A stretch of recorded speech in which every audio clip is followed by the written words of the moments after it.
नमस्कार। लोग कहते हैं ना कि आजकल बहुत सुनने को मिलता है कि ये उपाय कर लो तो ये कष्ट दूर हो जाएगा, वो उपाय कर लो तो वो कष्ट दूर हो जाएगा।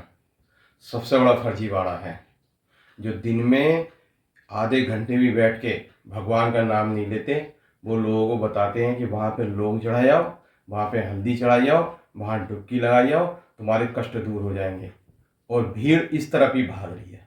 कारण हर एक कोई आदमी ऐसा काम कर रहा है, उसके मन में गिल्टी फील होती है कि वो कहीं ना कहीं गड़बड़ है, और उस पाप से बचने के लिए उपाय ढूंढता है कि यहाँ कुछ कराइए हो, महाशिवरात्रि का महा उपाय, और वहाँ इसका किसी कोई त्यौहार आ गया तो उसका महा उपाय, होली का महा उपाय, दिवाली का महा उपाय।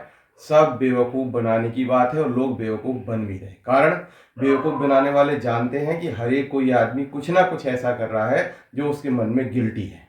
मन में बैठा हुआ भगवान सब देखता है कि अपराध भाव से कुछ कर रहा है। क्योंकि हमें सदैव ऐसे काम करने चाहिए कि हमारे साथ अगर कोई ऐसा करता तो कैसा फील होता। मन खुद बता देता है हमने गलत किया। तो फिर हम क्या करते हैं, हम उपाय ढूंढते फिरते हैं। कर्म किसी को छोड़ता तो है नहीं।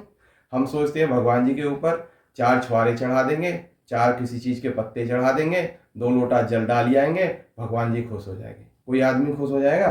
किसी आदमी के ऊपर 4 पत्ते रख के आना, किसी आदमी के ऊपर 2 छुआरे रखे आना, 2 रसगुल्ले रखे आना, आदमी खुश हो जाएगा? जब आदमी खुश नहीं होगा तो आदमी को बनाने वाला कैसे खुश हो जाएगा?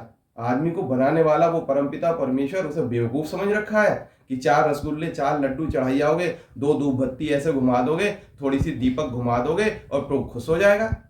कोई आदमी खुश हो जाएगा क्या? तुम खुश हो जाओगे? तुम्हारे आगे ऐसे धूप बत्ती और दीपक घुमा दे तो, घंटी बजा दे, खुश हो जाओगे? तुम नहीं होगे ना खुश। तुम कैसे खुश होगे? जब एक आदमी ऐसे खुश नहीं हो सकता तो आदमी को बनाने वाले सर्वशक्तिमान ईश्वर कैसे खुश होगा? क्यों बेवकूफ बना रहे हो सबका? मंत्र साधना ध्यान लो, केवल एक बात कहता है, आप ऐसा काम करो जो तुम्हारा मन खुद बता देगा कि जो तुम्हारे साथ अगर कोई करता तो तुम्हें कैसा फील होता। अच्छा काम करो, तुम्हारा मन खुद बताएगा। और पाप से बचने का उपाय केवल तप है।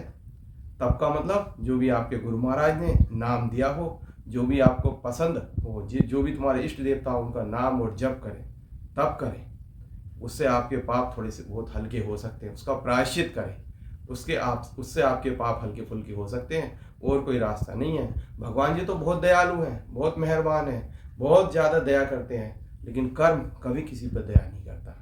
एक बहन जी थी, हम गए, हमसे कह रही कि आप तो जानते हैं, आप बताओ मुझ पे कुछ भूत वूत हो गया क्या? मैं आए दिन बीमार पड़ी रहती हूँ, मेरे यहाँ आए दिन कष्ट होते रहते हैं। हमने कहा बहन जी आप झाँक के देखो अपने कर्मों में, कहीं कुछ गड़बड़ी तो नहीं। उन्होंने बोलना ही बंद कर दिया हमसे।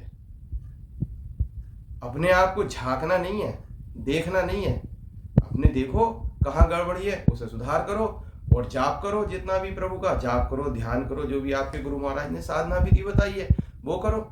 और आपका कैसे खुश होगा भगवान? हम बताते हैं भगवान कैसे खुश होगा। भगवान ऐसे खुश होगा कि भगवान ने, परमपिता परमेश्वर ने आपको पैदा किया, कोई ना कोई आपको उद्देश्य दिया जीवन का। ये जो पूरा ब्रह्मांड है, जो पृथ्वी है, इस पृथ्वी को आपको नर्चर करने के लिए दिया।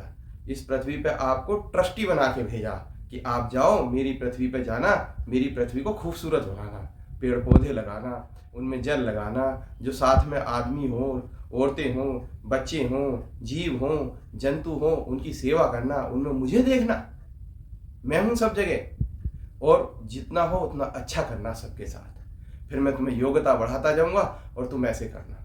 तुमने क्या करा? अपने लिए सभी को कष्ट पहुंचाया, अपने लिए सभी को चीटिंग किया, और अपने लिए तुमने पेड़ पौधे काटे, जीव जंतुओं का नुकसान किया। तो कैसे वो खुश हो जाएगा? आप इस पृथ्वी मंडल में जहां भी हैं वहां ईश्वर को ये सोचो कि ईश्वर ने आपको एक रोल दिया है, उस रोल को अच्छे से अदा करो। पिता के रोल को अदा करो, भाई के रोल को अदा करो, बहन के रोल को अदा करो, पत्नी के रोल को अदा करो। आप जो भी हैं, जहां भी हैं, उसका बेस्ट रोल अदा करो। सोचो सामने बैठे वो डायरेक्टर देख रहे हैं। Director means the almighty God, वो सुप्रीम पावर आपको देख रही है हर समय, उसकी करोड़ों निगाहें हैं, वो दिल में बैठी हुई है, वो आपको देखती है। तो आपको जहां जो रोल दिया गया है, एक तो उसे बेस्ट करो। दूसरा, टिट फॉर टैट से कुछ फायदा नहीं है। अगर कोई तुम्हारे साथ चीटिंग कर रहा है, तुम्हारे साथ धोखा कर रहा है, तुमने भी वही करने लगे तो फिर फर्क क्या रह गया? किसी ने तुम्हारे ऊपर कोई कीचड़ डाला, तुमने भी उस पर कीचड़ डाल दिया, क्या फायदा रहा? नहीं, जो उसने करना है उसने करो। जैसे कहते हैं ना, एक महात्मा जी थे, महात्मा जी एक बिच्छू को उठाते हैं, वो बार बार पानी में जा रहा था, तो महात्मा जी उसे बिच्छू को उठाते हैं और बिच्छू उन्हें काट लेता है। फिर वो उठाते हैं, वो बिच्छू उन्हें काट देता है। उधर से पढ़ा लिखा इंसान जा रहा था, बोले महात्मा जी बावले हो गए हो क्या? इसे उठाओगे तो ये काटता रहेगा, क्यों उठा रहे हो उसे? जा दो, मरने दो इसे जहाँ भी जा रहा है। महात्मा जी ने कहा इसका काम काटना, मेरा काम बचाना। तो आपका जो नेचर है, आपको जो भगवान ने काम दिया है, आपकी जो ऑनेस्टी है, आप उस काम को करिए। आपके साथ जो चीटिंग कर रहा है उसे करने दीजिए, आप अपनी नेचर से चलते रहिए, अपना भगवान देख लेंगे। और एक बात और, जो भगवान के भक्तों को कष्ट देता है, उनके साथ गड़बड़ी करता है, बेईमानी करता है, और भक्त अगर शांत है तो समझो उस सामने वाले का बेड़ा गर्क हो जाना और होता है। भक्त बोल जाए तो वही ठीक है। कैसे? हमारे यहाँ एक फकीर आते थे, मुस्लिम फकीर थे, वो बता रहे थे कि एक बार क्या हुआ कि एक साइकिल चुरा के एक व्यक्ति जा रहा था और उसने उस फकीर के भगदड़ में हड़बड़ाहट में थप्पड़, वो जो था, टक्कर मार दी। तो फकीर ने उसके थप्पड़ मार दिया। तो फकीर ने थप्पड़ मार दिया तो साथ में जनाब थे, कहने लगे कि महात्मा जी, फकीर बाबा जी, आपने इसके थप्पड़ क्यों मार दिया? आप तो महात्मा हो, अगर उन्होंने टक्कर मार दी तो अल्लाह अल्लाह करके चले जाते साइड में। बोले बेटा ठीक है, अगली बार देखते हैं। अगली बार फिर कुछ उनके साथ ऐसा हुआ कि किसी ने उनके ही थप्पड़ मार दिया फकीर के। दिखता नहीं क्या, अंधा हो रहा है क्या, इधर को कहाँ जा रहा है? फकीर चुप रहे। थोड़ी ही देर में उस व्यक्ति का एक्सीडेंट हो गया। बोले ये क्या हुआ? बोले मैंने अल्लाह के ऊपर सौंप दिया था।